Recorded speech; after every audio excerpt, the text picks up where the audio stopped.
ഡോക്ടറെ പോയി കണ്ടതിന് ശേഷം ഞാൻ വീട്ടിൽ പറഞ്ഞില്ല, എൻ്റെ അസുഖത്തിനെ പറ്റി ഞാൻ അങ്ങനെ പറയുകയൊന്നും ചെയ്തില്ല.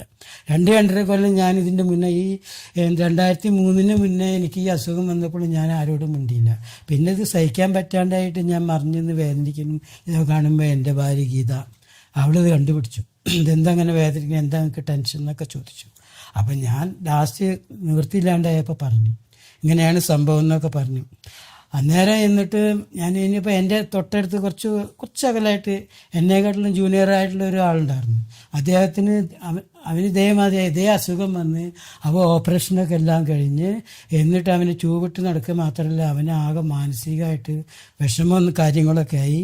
അവസാനം ലാസ്റ്റ് അയാൾ ചെറുപ്പം പയ്യനാ. അവസാനം ഒറ്റപ്പാലം ഭാരതപ്പുഴയുടെ അവിടെ പോയിട്ട് എന്താ ഈ പരാമറോ എന്തോ കഴിച്ചിട്ട് ആത്മഹത്യ ചെയ്തു.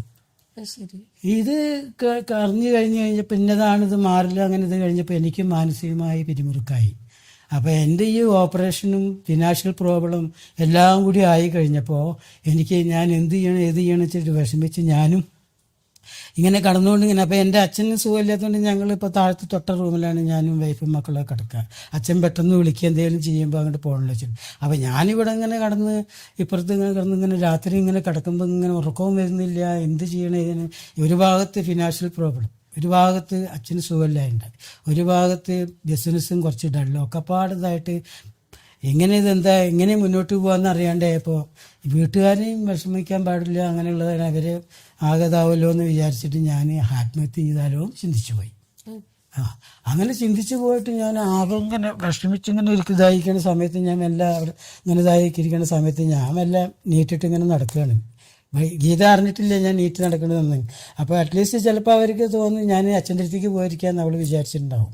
ഞാൻ അങ്ങനെ ഇത് എന്ത് ചെയ്യണം എങ്ങനെ ചെയ്യണമെന്ന് അറിയാണ്ടായപ്പോൾ ഒരു രാത്രി 11 മണിയായിട്ടുണ്ടാവില്ലേ, ആശ ശിഷ്യപൂജിത ആശേനെ ആശ്രമത്തിലേക്ക് വിളിച്ചു. 2 പേരെ ആശ്രമത്തിൽ നിന്ന് വന്നിട്ട് രാത്രിയിൽ.